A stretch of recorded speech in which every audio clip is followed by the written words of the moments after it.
It's been some time since I last saw you guys, so let's bring back this channel with something that you guys are quite used to, a Philidor defense. And this is a game I played against somebody who's around 2200 rated, as you guys can see over here, on chess.com.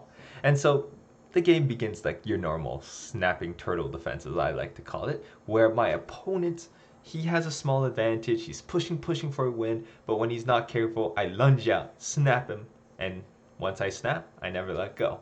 And so my opponent plays e4, I play d6. You guys probably memorized this if you guys have been keeping up with my channel, been looking at my series on the Philidor defense. I recommend you guys check it out. So knight to c3, and I play knight bd7, and here my opponent plays a peculiar move. The two main lines here are f4, what I like to call the scary variation, where my opponent is very aggressive in the center, or the knight f3, the main line, pretty boring variation, but it's the main line.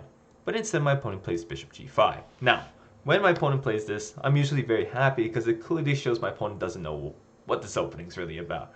He's trying to pin my knight to the queen, but the pin's not there and my knight's defended by my other knight. And generally, when a bishop trades for a knight like that, for no reason, you're pretty happy. And so in this position over here, after this pin over here, I just say, go away, Mr. Bishop, nobody likes you. And the bishop comes over here. And as you guys can see, the computer says it's a small mistake because this bishop really belongs on this diagonal like in most variations. This bishop doesn't do much over here. Even when I let myself get pinned, I'm going to unpin myself very quickly. My opponent plays knight f3, I play bishop e7, I say, hey, pin's gone, and if you decide to do a silly move like knight d5, I can take you and I go up a piece, because if you decide to take here, I can take back with my knight. It's a very silly tactic. I like to call it the loop-de-loop strat. But anyways, after bishop e7, it's my opponent's move, and he decides to play bishop g3. Again, another mistake, because you're moving the same piece like 10,000 times in the opening. No matter what opening you're playing, that's generally not a good idea. Now, the idea behind this move is very simple. He has 3 attackers on e5, and I can't bring another defender. I only have 2. And if I decide to do this, he just kicks me back and I'm depressed. And you don't want to be sad in chess, so that's no good. So I just take on d4. I give him a little bit of space in the center, but that's completely okay. The only thing I need to be scared of is this f5 square. In the Philidor, this f5 square is the most dangerous square for you. If you're playing, you always need to keep your mind on it. Make sure that your bishop is defending the square. Make sure no knight gets there, because if a knight gets there, it's a little bit annoying and you don't want to deal with that. So eventually I'm going to solve that by playing knight e5. I'm going to snap that knight if it ever goes there. So I castle, my opponent plays bishop d3, and now I decide to play knight e5. I'm not afraid if he takes me. If he takes me, I'm very happy. I get same pawns as him in the center, and I have 2 bishop pairs, so I'm not scared of him doing that. So my opponent just decides to castle, and I play a little bit of a sneaky maneuver. I play bishop g4, playing f3, blocking me. I knew he was going to do that, but I played bishop h5 with the idea of, I don't want him playing f4. That would be very annoying, very aggressive against me. So I pin it, so if he plays it, I take his queen, obviously. So my opponent now plays knight f5, and this knight f5 is a pretty good move. As I said before, whenever you can put your knight here, put your knight there. And so I decide, hey, nope, I'm not going to let you do that. I'm going to snap your knight like I said before, and if you let me do it, I'm going to be very happy. I remove your very important knight. But here my opponent decides, hey, I'm not going to let you do that. I'm just going to retreat the knight. I'm not going to let you take. And now I have a pretty silly bishop here, but it does guard this very important square. I play c6, a very important move in most Philidors, preparing moves like b5 and getting space on the queen side, and my opponent takes here, which I think is a pretty big mistake because it fixes my pawn structure and it allows me to have my dark square bishop's freedom back. And as you guys can see, this dark square bishop is very strong, and if my opponent's not aware of what its potential can be, he's going to be in a lot of trouble. So here my opponent plays knight c4, and I say, okay, you're attacking my pawn on e5, I will defend my pawn on e5, very normal move, and I'm going to play b5, b4, I'm going to kick your pieces away. What you going to do? He does absolutely nothing, so I'm very happy. I kick him away, he moves his knight back, and I say, okay, my bishop can pin you, and if you're not careful, I'm going to double up, and I'm going to win your knight. But my opponent's smart. He says, no, I'm not going to let that happen. And I say, okay, fine. I'm just going to put my bishop on another amazing outpost over here, where I'm going to attack both your knights. And if you move your knight somewhere it's not supposed to, I'll win b2. and you would be very sad. So my opponent, he retreats with his knight, and this is the beginning of his pieces being very, very, very sad. In chess, one of the most important things to have is active pieces. If you play passive your entire game, you will lose the game. And as you guys can see, his piece is not doing too good. So here, I play a6, I defend my b5 pawn, so no silly shenanigans can happen. Also, I can play c5, c4 in the future, which nets me a lot of space on the queen side, which gives me a pretty big advantage. My opponent kicks my bishop. I say, okay, if you want to kick it, I'll just retreat it. I mean, my bishop's still extremely strong on this diagonal. Look how beautiful it is. This is what happens when you trade off your dark square bishop for a knight. The opponent's bishop just becomes a monster. My opponent says, let's trade off pawns, and I'm like, okay, sure, if you really want to use this a file, I mean, I'm down. But I realized something. I see this knight's on d1, and last I checked, it wasn't supposed to be knights on open files. What piece is supposed to be on open files? Oh yeah, it's rooks. So I'll put my rook on an open file. My idea is I'm going to double up because you have no defense on the dark square. What are you going to do?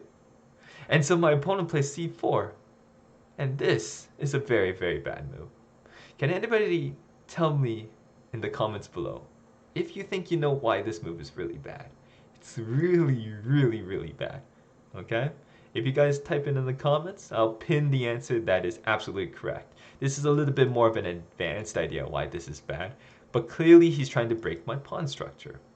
So, again, if you guys think you know the answer, put it in the comments below, and I'm going to pin the correct answer, alright guys? And so after c4, I play b4. I basically say, nope, I'm not going to let you win my pawn. I'm going to stop you from doing that. And my opponent plays a5. He says, okay, I'm not going to let you solidify your pawn structure. I'm going to let this be a weakness that I'm going to attack in the future. But will this be a weakness that's going to be taken advantage of? Let's see. So, in this position over here, I decide to play rook d7. Now, a mistake a couple people might play in this position is play c5 and solidify it this way. But this is an absolute big fat no-no. If you play c5, you get in a very bad position because you make the same mistake your opponent did. And that mistake is giving up a very important square. The c6 pawn generally stays on c6 the entire game. Just saying, hey, I'm protecting these two very crucial squares. You can never put your knight here. And if you can never put your knight there, well, where's this knight going to be? Is it going to be here the entire game? Ew, that's pretty disgusting. Meanwhile, black can use his square very well. So, in this position, when I play rook d7, I say, you know what, let's get all my pieces active. Let's get all my pieces doing something. While my opponent has pieces that are kind of silly, let's just say that. My opponent plays b3. I guess he's trying to fianchetto his knight. Haven't seen that one before, but doesn't seem very smart. I just double up my rooks. My rooks are so powerful here. My opponent plays knight b2, and now I take advantage of the weak dark squares that he activated. And now I have a pretty big threat. Let's see if you guys can find it. I'll give you guys 3 seconds. But the idea is very simple. I'm going to take his knight, remove the defender of d3, queen captures back, and I take his bishop for free. So my opponent plays this incredible bishop e1 move. And when I say incredible, I mean complete garbage. Why are you retreating all your pieces like this? Like, what is this garbage? Like, your pieces are like not doing anything whatsoever. While my pieces are all extremely active, extremely powerful. And I make my pieces even more powerful because I realize my strength, not in the light squares, that's his strength, but my strength comes in the dark squares. And I basically execute my opponent by playing bishop c3. I have way too many threats that my opponent cannot defend against. I'm threatening rook d2. I'm threatening, well, rook d2 is the main threat, and it's a huge threat that my opponent can't really stop because it's forking the queen and the knight away. It kicks the queen, win the knight. How are you going to defend against this? You can't move the knight because then you lose your rook, which isn't doing anything, to be honest. So what do you do in this position? And my opponent decides to play rook d1. He's trying to make me make a questionable moves by trading off pieces. Now, you might have heard of an in-between move before. But what you probably heard of before was probably what people call in the chess world a Zwischenzug. A move where you make in between another move before you're about to make another move. Now that's called a Zwischenzug. This is a real in between move where I could capture this rook. But I'm going to put my rook in between the rook and my original rook. I'm going to put it in one of these in between squares. And this square is so powerful because I still have the same threat. I'm going to win b2. And if you decide to capture me, well, which is what he did, I captured back. And I still win his knight. Now, my opponent here decides to sacrifice his queen, which is whatever. I capture back. I'm up a queen now. And the rest of this game is just very easy execution on winning. So he plays knight g4. I just trade off pieces because generally you want to trade off pieces when you're ahead of material. My opponent captures back. I play bishop c3. I pin him again. The dark squares are just so weak for him. He plays rook a2. I play queen d6. And my opponent here resigned. Well, it makes sense because that's just too many threats. I'm going to come down here. I'm going to take here, checkmate you on the back rank. Let's just say he's silly and he decides to, I don't know what he could play here. That's really bad. There's not many moves left. To be honest, that doesn't even lose. But let's just say he moves his rook. Obviously not going to happen. I can take his knight and then I can checkmate him like that. Very easy. So what are some takeaways from this game? Well, the biggest takeaway here is, number one, don't let your opponent get that f5 square. That f5 square is extremely strong for your opponent, and if you let him take it, he gets in a pretty good position. The second thing I want you guys to take away today is that when you have a dark square bishop advantage, like in this game over here, use it. A lot of the time I see people, when they have like a bishop versus the knight, they don't use the color square that they have an advantage on. As you guys can see in this position, like this bishop just destroyed my opponent here, just slowly infiltrating his position until it supported my pieces to get into his position and ultimately win the game that way. All right, now again, the trivia question I want you guys to try to answer today: why is c4 considered an atrocious, disgusting, terrible move? If you guys think you know, let me know down below in the comments, and I will be tagging the most correct answer. I hope you guys enjoyed this video. I'm happy to be back, and I'll see you guys next time.